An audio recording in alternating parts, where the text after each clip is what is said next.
Imagine you are sitting in this dimly lit, really damp stone room. Like the air is just thick, it's stifling. And the year is 399 BC. Wow. Okay. Setting the scene. Yeah, you're in an Athenian state prison cell, and you are sitting there watching your best friend, the man you consider, the wisest, most noble human being alive, prepare to drink a cup of crushed hemlock. Oh, man. That is a heavy image. Right, and you are just weeping uncontrollably. Like the other men in the room are literally hiding their faces in their cloaks, just sobbing. Yeah, they're totally devastated. Exactly. But the condemned man, he is perfectly calm. Which is just wild to think about. It really is. He's actually lecturing you. He's telling you to stop crying because to him, this cup of poison isn't a tragic end at all. It is the ultimate cure. It's an incredibly haunting scene. I mean, it's the kind of historical moment that forces you to just confront your own deepest assumptions about, well, what it actually means to be alive. Right. And usually when we confront those fundamental questions like life, death, the soul, we want clarity.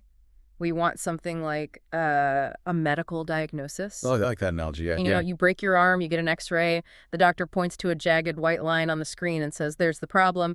It's completely visible. Right. It's objective. But when you step into the world of human nature or our ultimate destiny, that x-ray machine just shatters. The diagnostic landscape gets incredibly murky. That is the perfect way to describe it. We are dealing with, arguably, the most profound diagnostic muddy waters in human history. Like, how do you identify the actual disease of the human condition? And, if you can't properly identify the disease, how on earth can you prescribe the cure? And that tension right there is exactly what we are navigating today. So welcome, everyone, to a brand new deep dive. Yes, welcome. We have a really fascinating stack of sources for you today. They provide a deeply scholarly yet incredibly practical biblical analysis of the very scene we just described. We are looking at Plato's Phaedo. Right, the ancient text that recounts the final hours of the philosopher Socrates.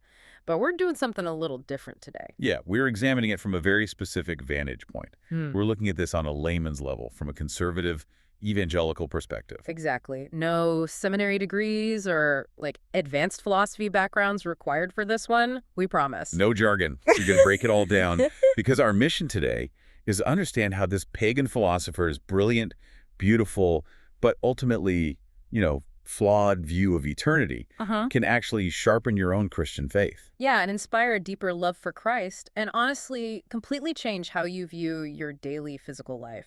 Because the Phaedo isn't just some dusty old book. I mean, it is the foundational blueprint for how Western civilization thinks about death, the soul, and the afterlife. So true. Even if you have never read a single word of Plato in your life, his ideas have seeped into the groundwater of our culture. Absolutely, they're everywhere. They influence how you think about your body, how you view your daily work, and, maybe most importantly, how you grieve at a funeral. Right.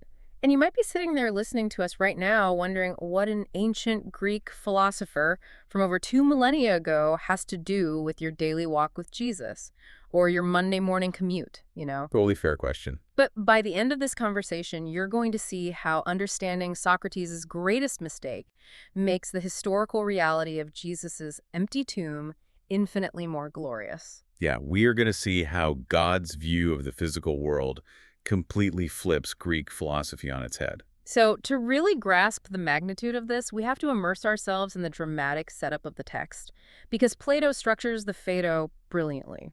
He really does. And what's interesting is he actually wasn't in the prison cell that day. He notes in the text that he was ill. Oh, right. I always forget that detail. Yeah, so the story is actually a nested narrative. Yeah. It's being told years later by a man named Phaedo to another guy named Socrates.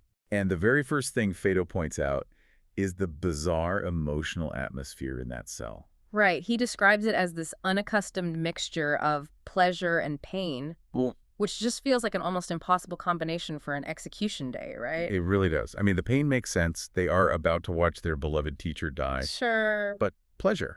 Where does the pleasure come from in that scenario? Well, according to the text, the pleasure comes from the sheer intellectual and spiritual force of Socrates himself. He just refuses to cower. Yeah, he's totally unbothered. He doesn't spend his final hours lamenting his unfair trial or complaining. Instead, he engages his friends in this really rigorous, comforting, philosophical discussion about the immortality of the soul. He is literally teaching them right up until the hemlock touches his lips. And the only reason they even have time for this final extended conversation is due to a strange quirk of Athenian law. Right. The execution had actually been delayed for about a month. Yeah. Which is a long time to just sit on death row in the ancient world. Why was it delayed? So the state of Athens had sent a sacred ship on a religious mission to the island of Delos. And Athenian religious law dictated that while this ship was on its voyage, the city had to remain ritually pure. Okay, pure, meaning what exactly? No public executions. It would defile the city during a holy period. So Socrates has just been sitting in this cell, bound in heavy chains, for weeks, just waiting for this ship to appear on the horizon. Wow. And the day the dialogue takes place, the ship has finally returned. So the delay is over. The time is up. Yeah. The guards come in and the chains come off. And Socrates' reaction to being unchained is like so incredibly telling about how he views the world. It really is. He rubs his leg where the heavy metal had been biting into his skin for a month.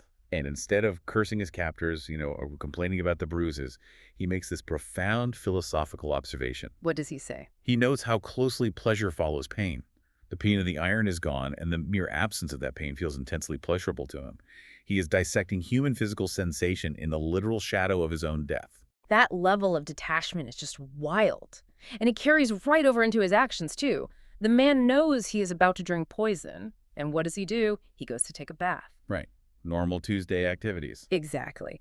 And he explicitly tells his friends he's only doing it to save the women the trouble of having to wash his corpse later. He is entirely unfazed by what is about to happen to his physical biology. And his friends are devastated by this coldness, honestly. His friend Crioto even asks him, "How shall we bury you?" Oh, and Socrates' answer to that is legendary. He basically laughs and says, "You can bury my body however you like, provided you can catch me." Provided you can catch me. I love that. He genuinely believes they aren't burying him. He tells them, "You are only burying my body. I am going to the joys of the blessed." He even rebukes his friends for crying. Yeah, he tells them a man should die in good omen silence. Which brings us to his final dying words. These are so important. They really are. They're often misunderstood, but they are the absolute key to unlocking his entire worldview. As the poison is creeping up his legs, numbing his body, he looks at his friend Crito and says, "Crito, we owe a cock to Aesculapius. Pay it and do not forget." Okay, so for anyone not deeply versed in ancient Greek pantheons, which is most of us, Aesculapius was the god of healing, right? Exactly. In that culture, if you recovered from a severe illness, like if you survived a plague or a terrible fever, you would offer a sacrifice, like a rooster or a cock, to thank this god for your cure. Which makes his final statement a profound, earth-shattering theological claim when you think about it. Oh, totally. Socrates is basically saying that physical bodily life is the disease. He has been sick for 70 years just by virtue of being alive in a physical body. Yeah. And death is the final, ultimate healing. He is thanking the god of medicine because he is finally being cured of the sickness of having flesh and bones. That is a haunting perspective. Yeah. Life is a disease and death is the cure. He tells his friends earlier in the day that the true aim of philosophy is the practice of dying in death. He genuinely believes the physical body is a literal prison. It's a hindrance.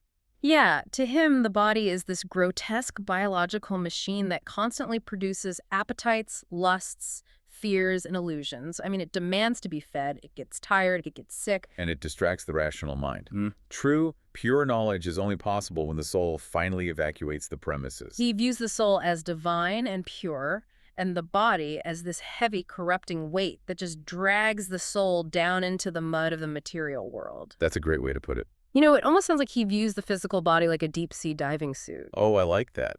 Say more about that. Like, you know those massive, clunky canvas suits with the giant brass helmets and the lead boots? Oh, yeah, the old school ones. Exactly. You're trapped inside this heavy, restrictive thing, stumbling around in the dark at the bottom of the ocean. You can't run, you can't see clearly, you're constantly weighed down by gravity. And to Socrates, death is just the moment someone finally unzips the suit. You step out of the heavy brass helmet, and your true, weightless self just naturally floats up to the surface to see the sunshine. That image captures his philosophy perfectly. The body is an artificial weight. The real you is the invisible buoyant thing trapped inside. But this forces us to ask the defining question of our deep dive today. Is the physical body really the enemy? Is the body actually the deep-sea diving suit holding humanity down? Or has Socrates tragically misdiagnosed the actual disease of the human condition? And that's the million-dollar question, right? Because if your diagnosis is wrong, your prescribed cure is going to be catastrophically wrong. Exactly. But Socrates didn't just have a hunch about this. He knew he had to prove it. His friends are sitting there crying, terrified that when a man dies, his soul is just blown away like smoke in the wind. They need reassurance. Right. So Socrates spends his final hours building this massive, complex philosophical ladder to try and defeat death using pure human logic. He gives them 4 distinct arguments for the immortality of the soul. And we really have to look closely at these arguments because they reveal the absolute limits of human reason. The first rung on his ladder is the argument from opposites. Okay, break that down for us. So this is heavily influenced by ancient ideas of reincarnation. Socrates argues that in the natural world, things are constantly generated from their opposites. Right. So if I'm awake right now, it implies that I previously was asleep. Waking comes from sleeping. Yes, or a cup of tea becomes cold, it must have previously been hot. Right. So he applies this cyclical law of physics to human existence. He argues that if the living die, then life must come from death. The living are generated from the dead. I see. Therefore, human souls must exist somewhere in the underworld after death, just waiting in a holding pattern to be reborn into new bodies. It's a pendulum constantly swinging between 2 states. Which is an interesting observation of natural cycles, sure, but it doesn't exactly prove the soul is indestructible. No, it doesn't. So he moves to his second argument, which is frankly a bit trippy. It's the theory of recollection, or anamnesis. And this gets to the heart of Plato's famous theory of forms. Right, so Socrates asks his friends to consider concepts like perfect equality or absolute beauty. Yeah. In our physical world, we use these concepts all the time. We say that's a perfectly equal slice of pie or whatever. Yeah. Right. But we have never actually encountered them in their pure state. Hmm. Everything in the physical world is flawed, changing, or temporary. Like if I draw a circle on a piece of paper, it might look perfect to the naked eye. But if I put that paper under a high-powered microscope, the line is going to look jagged and chaotic. Exactly. A mathematically perfect circle does not physically exist anywhere in the material universe. Yet my mind somehow holds the concept of perfect circularity.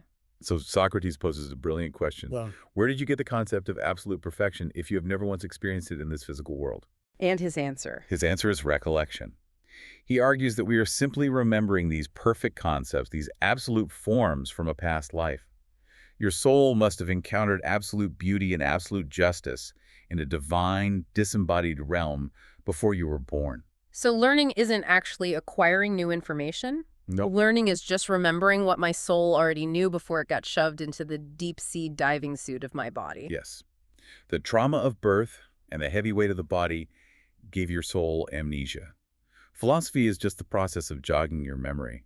And his point is, if our souls existed in a state of pure knowledge before birth, they will surely survive to exist after death. Wow. Okay, that brings us to the third rung on the ladder, the argument from affinity. This argument asks us to categorize the universe. Socrates says there are essentially 2 realms. Okay. There is the visible world, the world of trees, rocks, flesh, and bone. This world is constantly decaying, breaking down, and changing. Right, the stuff we can touch. Exactly. Then there is the invisible world, the realm of truth, mathematics, and those perfect forms we just talked about. That invisible world is eternal, immortal, and indestructible. So he looks at a human being and says, we are a hybrid. The physical body is visible, so it clearly belongs to the decaying mortal world. But the soul is invisible. The soul is rational. Yep. Therefore, the soul has an affinity for the eternal realm. It is made of the same indestructible stuff as the invisible world, so it cannot be destroyed by something as mundane as physical death. And this leads Socrates to a very stark moral warning, which is fascinating. He argues that if a person lives a pure life, practicing philosophy and starving their bodily desires, their soul will cleanly detach at death and float up to the divine realm. Like unzipping the diving suit. Right. But if a soul spends its life obsessing over physical pleasures, gluttony, lust, wealth, the soul will literally become saturated with the material world. It gets heavy. Yes. It will be weighed down by its physical attachments and will wander the earth as a ghostly phantom haunting graveyards until it gets sucked back into a new physical body. It's a terrifying thought. You become so addicted to the diving suit that even when it's unzipped, you refuse to leave the bottom of the ocean. That's exactly how he sees it. Which brings him to his fourth and final argument before the executioner walks in. The final argument is based on the concept of essential nature. Socrates argues that the very definition, the essential form of the soul, is life. Okay, so the soul is the animating force that brings life to a lump of physical matter. Exactly. Since the very essence of the soul is life, it is logically impossible for the soul to admit its opposite, which is death. Just like the essential nature of fire is heat. Fire cannot become cold and still be fire. Right. So a soul cannot die and still be a soul. It's a masterful, intricate, intellectual performance. He really weaves it all together. He does. But the tension in this text is what makes it a masterpiece. Because Socrates is building this towering fortress of logic, but his friends inside the cell are still shivering. They're still scared. Human doubt creeps right through the cracks of these arguments. They want to believe him, but they are terrified. Two of his friends, Simmias and Cebes, actually raise devastating objections. And you have to admire Plato for including these objections because they are incredibly difficult to refute. Let's start with Simmias. So Simmias brings up what philosophers call the harmony theory. He says to Socrates, think about a lyre, a stringed musical instrument. The physical wood and the strings are just like the human body. They're material. And the beautiful harmony the lyre produces is like the soul. The harmony is invisible. It is divine. It is beautiful. That makes sense. But, Simmias says, if I take a hammer and smash the lyre to pieces, the harmony doesn't detach and float away. The harmony simply ceases to exist. It is annihilated. He asks, what if the soul is just the harmony produced by the physical organs of the body working together? When the body dies, the music stops. It is a brilliant, gut-wrenching counter-argument. Like, if I smash a guitar, the song doesn't go to heaven. The song is just gone. Exactly. And what's wild is that this ancient Greek objection is exactly how modern secular materialism views human consciousness today. Oh, 100%. Modern neuroscience often argues that the soul, or consciousness, is just an emergent property of the brain. It's just billions of neurons firing together to create the music of your personality. And when the brain dies, the music stops. Simmias was making a 21st century materialist argument in 399 BC. He absolutely was. It's brilliant. And then Cebes piles on with another objection. He uses the analogy of a weaver who makes cloaks. Okay, a weaver. Cebes says, okay, maybe the soul is stronger than the body. Maybe a soul can outlast several bodies, just like a tailor outlasts many of the cloaks he sews and wears out over his lifetime. But eventually, after wearing out his 10th or 20th cloak, the old weaver himself dies. Cebes asks, how do we know the soul doesn't eventually just run out of energy and die after going through multiple physical lives? You can almost feel the air get completely sucked out of the prison cell when they raise these points. The text says the other friends fall into a deep depression. They totally lose hope. They start to think that maybe human beings are just completely incapable of finding the truth. But Socrates pauses, and he warns them against a specific intellectual disease called misology. Misology translates to the hatred of reason or the hatred of logical argument. Right. Socrates sees his friends slipping into despair and skepticism, and he begs them not to give up on the pursuit of truth just because the arguments got difficult. He tells them they must keep pushing, keep reasoning. And then he attempts to systematically dismantle their objections, arguing that, a harmony is controlled by the instrument, but a soul rules the body, so they cannot be the same thing. Right. He fights back hard. I see what you're saying about his persistence, but this is actually where I think we need to step back and critique what Socrates is doing. Here's where it gets really interesting. Okay, lay it on me.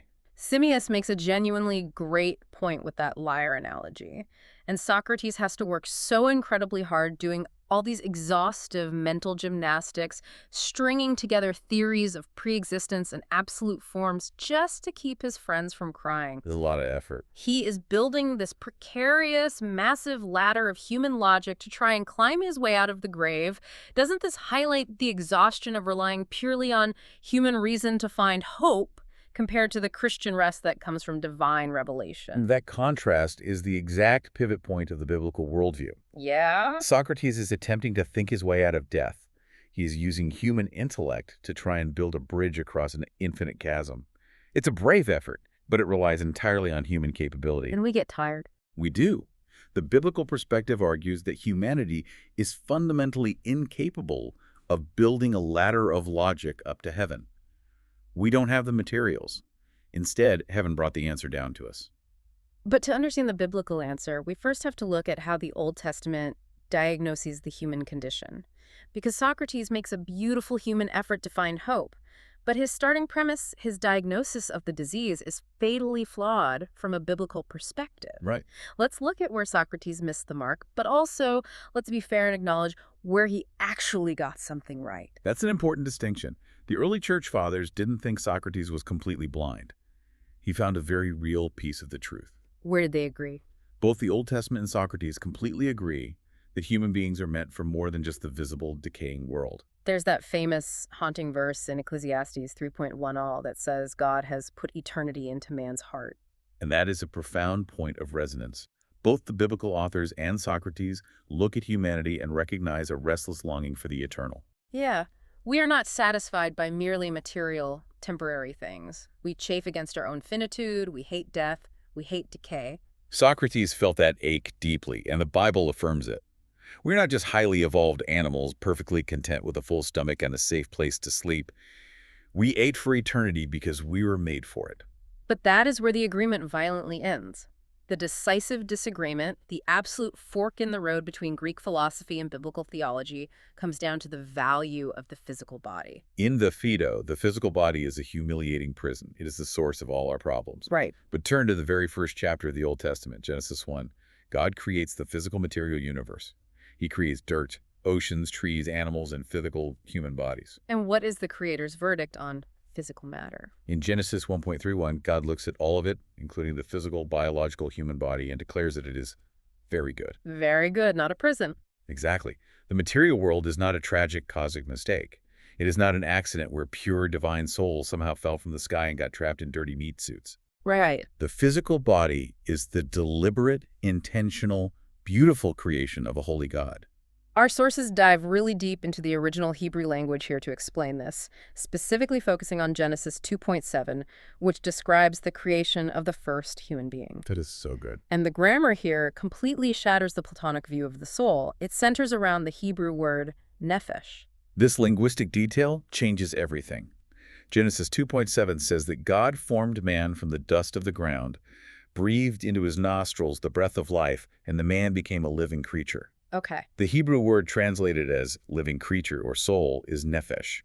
The problem is, when English speakers hear the word soul, we have been so heavily influenced by Plato that we immediately picture a ghost trapped inside a machine. Right. We think, I have a soul and I happen to drive around in a body. But in ancient Hebrew thought, a nephesh is an integrated, unified, indivisible whole. Notice the text does not say God gave the man a soul as if he slipped a glowing orb into a clay statue. Exactly. It says the dust and the breath combined, and the man became a living soul. The physical dirt and the divine breath together constitute the person. If you take away the breath, you just have dirt. If you take away the dirt, you just have breath. That is massive. So to put it simply for the layman, you do not have a soul trapped inside a body. You are a soul. You are a beautifully integrated union of physical matter and spiritual breath. The body isn't the temporary packaging, it is an essential part of the product. And because Socrates lacked this theology of a good physical creation, he profoundly misdiagnosed the fundamental disease of humanity. Let's look at that misdiagnosis. Socrates explicitly blames the physical body for humanity's moral corruption. He tells his friends that the body is responsible for wars, factions, lusts, and strife. He believes biology is the root of evil. Like, if we didn't have to fight over food, land, and physical safety, we would all be peaceful philosophers. But the Old Testament counterdiagnosis locates the disease somewhere completely different. The Bible says the physical body isn't the problem. The heart is the problem. Yes. You look at Genesis 6.5, right before the flood, and God diagnoses humanity. Every intention of the thoughts of his heart was only evil continually. The heart. The sin, the rebellion, the hatred, the wars, they don't bubble up from the fact that we have physical skin and stomachs. They come from a rebellion of the human will. The fall of humanity in the Garden of Eden was not a metaphysical tragedy where pure souls got trapped in dirty matter. It was a relational and moral rupture. Humans freely chose to rebel against their creator. Right. The will was corrupted. Sin is not a biological side effect of embodiment. It is a spiritual rebellion of the person. Let's go back to that analogy of the car. Okay, so what does this all mean for us? Socrates is basically looking at a terrible car crash, and he blames the car, the physical body. Right. He sees the car causing destruction, and he says, cars are inherently evil. The only way to be a good driver is to completely escape the car and just walk around as a disembodied spirit. Which logically leads him to desire death. But if you have a terrible, reckless driver, ripping them out of the car through philosophical detachment doesn't fix the driver. The driver is still reckless. You need a new driver. Exactly. You don't need to destroy the car. You need to heal the driver, which is exactly why the Old Testament prophet Ezekiel doesn't promise that God will free us from our bodies. In Ezekiel 36, God says, I will remove the heart of stone from your flesh and give you a heart of flesh. A new heart. He promises a new heart. He heals the driver so the driver can finally operate the car the way it was originally designed to be driven. That is the prophetic hope of the Old Testament. Transformation from within, not escape from without. And because Socrates misdiagnosed the disease as having a physical body, he naturally misidentified the cure as escaping the physical body. But if Socrates misdiagnosed the problem, it leaves us with a massive cliffhanger. If we aren't supposed to evacuate the physical body like a sinking ship, what in the world are we supposed to do with it when it inevitably breaks down, gets sick, and dies? That is the ultimate question. And this exact question caused a full-blown theological crisis in the early Christian church, which leads us to the New Testament answer: resurrection versus escape.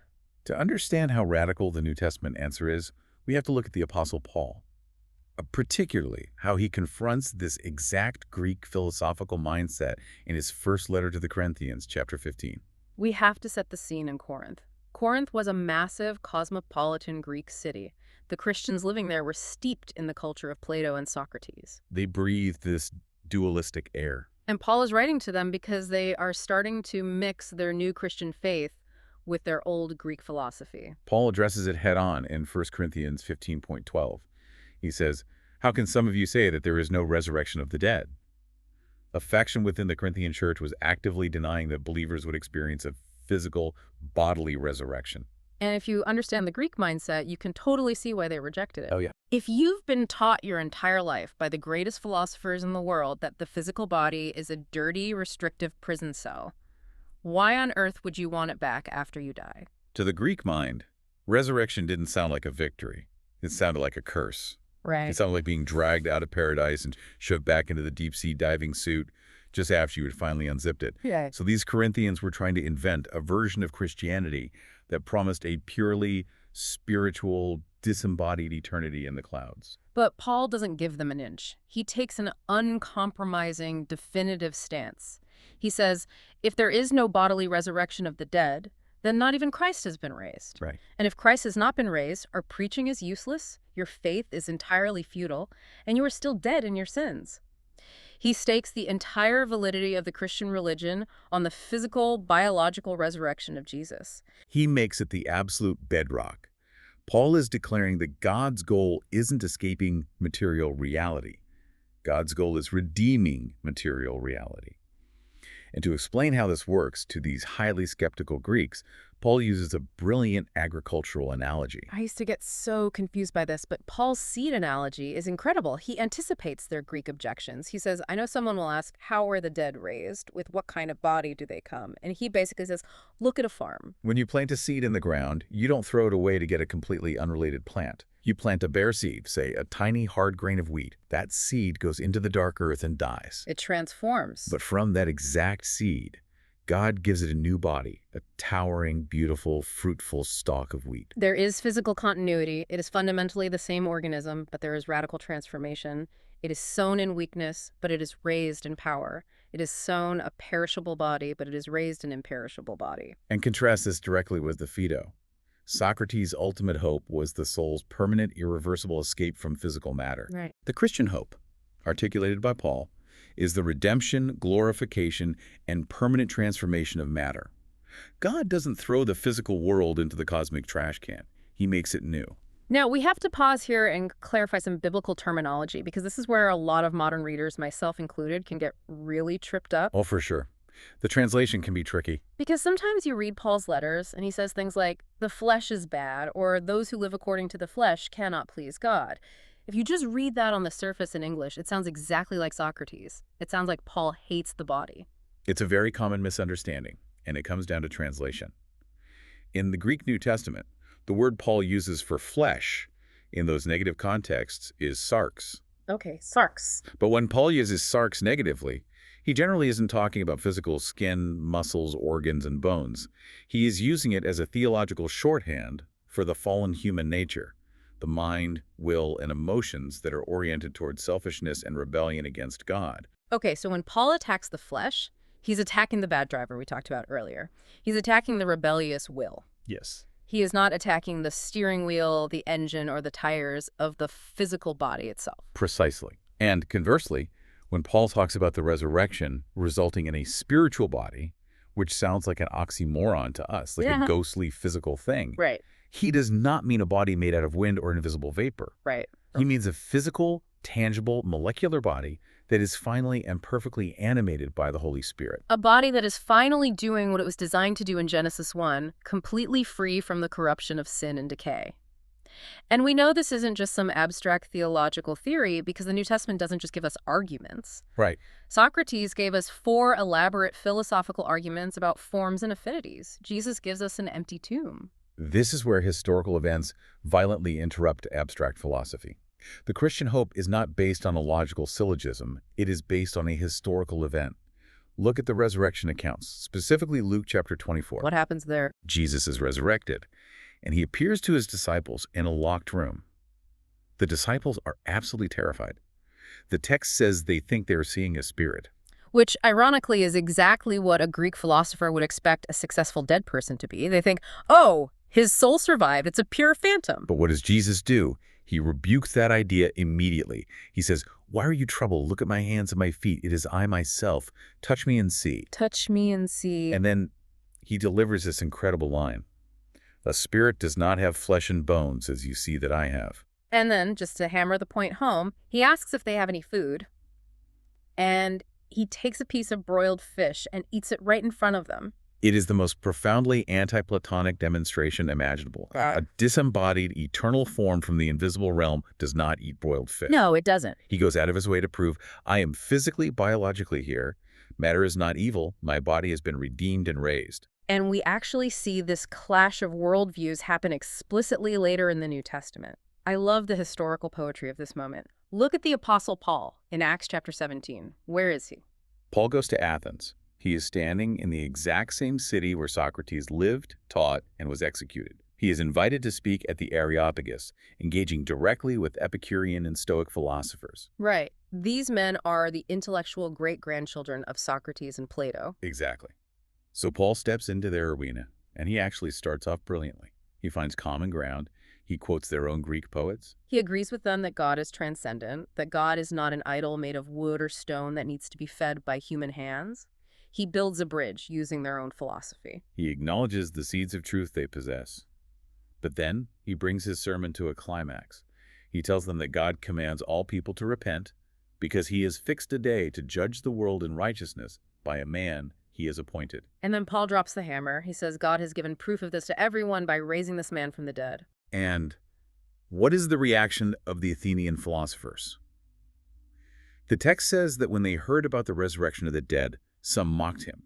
They openly laughed at him. Because, to the highly educated Athenian philosophical mind, bodily resurrection was scandalous. It was absurd. It was deeply offensive to everything they believed about the superiority of the invisible soul over the visible body. They were perfectly happy to talk all day about an immortal, disembodied soul floating in the ether. But a resurrected corpse? That was a bridge too far. Let me throw one more picture at you to really cement the massive chasm between Socrates and Jesus. Think of it this way. Okay, I'm ready. Think about a massive ocean liner that has struck an iceberg and is sinking to the bottom of the ocean. Socrates sees the physical world like that sinking ship. It's taking on water, it's doomed, and it's fundamentally flawed. Okay. His entire philosophical project is about trying to build an intellectual lifeboat so that our pure, rational souls can row away to safety in the clouds while we let the physical ship sink into oblivion. It is a lifeboat theology. The goal is emergency evacuation. Yes. But the New Testament tells us Jesus didn't come to hand out life jackets and help us evacuate the physical world. He came, walked on the water, and dove straight into the wreck. Wow. And his physical resurrection is the absolute guarantee that he is going to raise that entire ship from the bottom of the ocean. He is going to repair it completely, make it better and stronger than it ever was, and make it sail forever. He is making a new creation, not abandoning the old one. That is a beautiful summary of the biblical hope. Yeah. It is the redemption of the whole, not the salvage of a fragmented part. But this difference between escaping in a lifeboat and raising the ship isn't just an ancient theological debate. It's not just dusty history. It is a live, burning issue that has threatened the Christian church from its very beginning. It's extremely relevant. And our sources insist that this ancient debate drastically affects how you and I live our lives today, right now. Which brings us to the early church fathers and the danger of the Gnostic drift. Because the early Christian church was born into a Greco-Roman world, the early theologians, the church fathers, had to wrestle deeply with Plato and Socrates. They couldn't just ignore the Phaedo. It was the dominant cultural narrative about death and the afterlife. And they had a very nuanced approach, right? They didn't just ban the books or say everything Greek was demonic. Not at all. Take Justin Martyr in the 2nd century. He actually had a deep appreciation for Plato's genuine search for truth.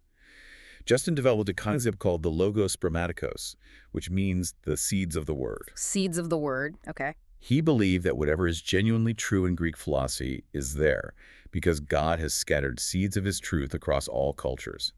So when Socrates intuitively sensed that death isn't the absolute end, Justin Martyr said, that is a seed of divine truth. But a seed is not a full-grown tree. Justin Martyr realized that Socrates ultimately fell short because he lacked the historical reality of Jesus. Exactly. And you see a similar trajectory with Augustine a few centuries later. Augustine famously wrote about reading the Platonists, and he admitted they helped him tremendously in his early intellectual journey. Really? Yeah, they helped him realize that God is not just a giant physical object in the sky, but that God is immaterial, supreme, and perfectly good. That actually makes me wonder, if Augustine loved them so much, why did he ultimately hit a wall with them? Where did Platonism fail him? Augustine realized that the philosophers could brilliantly describe the mountain peak of divine perfection. They could see it in the distance. But they provided absolutely no way for a broken, sinful human being to actually climb the mountain and get there. They lacked a savior. Exactly. Platonism had no mediator to bridge the infinite gap between a holy God and a sinful human. Socrates could only offer self-purification.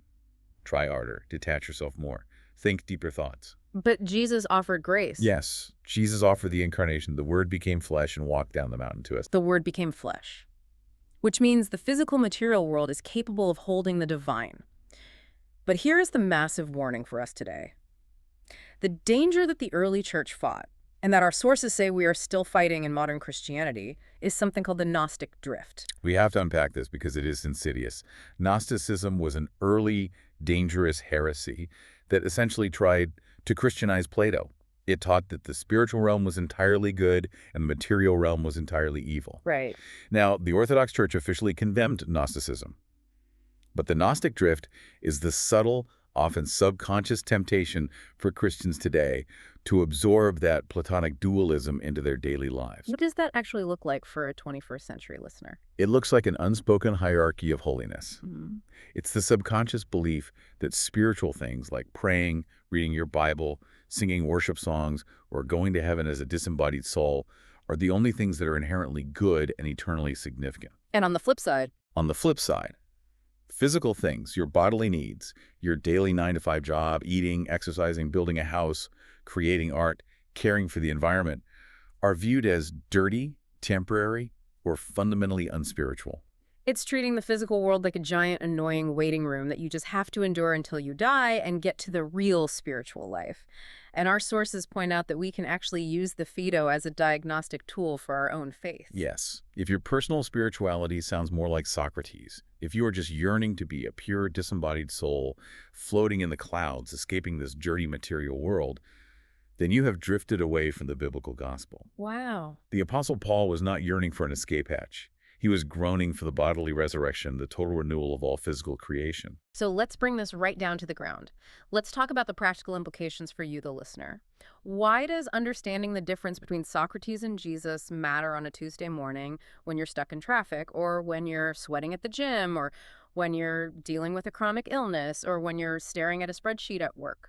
It changes everything because it totally redefines how you assign value to your time and your actions. Hmm. If Socrates is right, your daily physical mundane life is a complete distraction. The less time you spend caring about the physical world, the more spiritual you are. Right.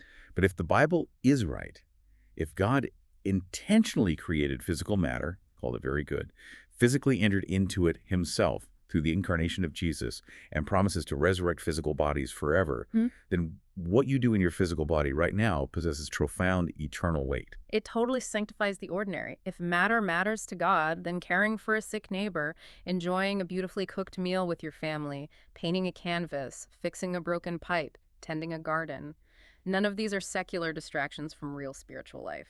Absolutely not. They are acts of worship. They are participating in the good creation that God intends to fully redeem. It gives immense, unshakable dignity to human labor, to physical suffering, and to bodily care. When you feed a hungry person or when you care for your own body through exercise and rest, you aren't just putting a bandage on a sinking ship. You are honoring a physical body that bears the very image of God and is destined for physical resurrection. And building on that, this raises a really confronting question for all of us, something our sources really press on. Think about how we talk about death today. Do we sometimes sound more like Plato than Paul at our own Christian funerals? That is a deeply convicting diagnostic test. Think about it. When we stand at the casket of a believer, are we just talking about how their soul has escaped to a better place? Are we using Platonic language like God just needed another angel? I've heard that so many times. Or are we boldly, defiantly claiming the physical resurrection of the dead?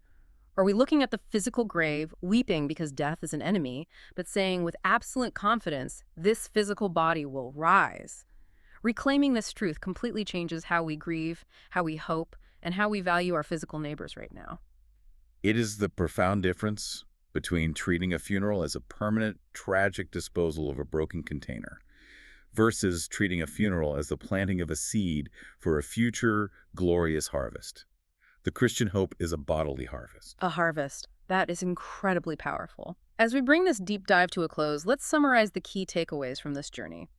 Plato's Phaedo is arguably the most eloquent, beautiful, and desperate cry in human history for a life that death cannot touch. Yes, it is. Socrates was a profoundly brave man who rightly sensed, deep in his chest, that death should not be the end of the human story. But because he lacked the light of divine revelation, he wrongly blamed the physical body for the sin problem. He wanted to amputate the body to save the soul. Exactly. The Bible corrects this tragic, fatal misdiagnosis by showing us that it is our hearts that need saving, not our bodies that need escaping. Our physical bodies are God's good, deliberate creation, and the historical bodily resurrection of Jesus Christ is the absolute guarantee that God is not throwing away the physical world. He is making it completely unimaginably new.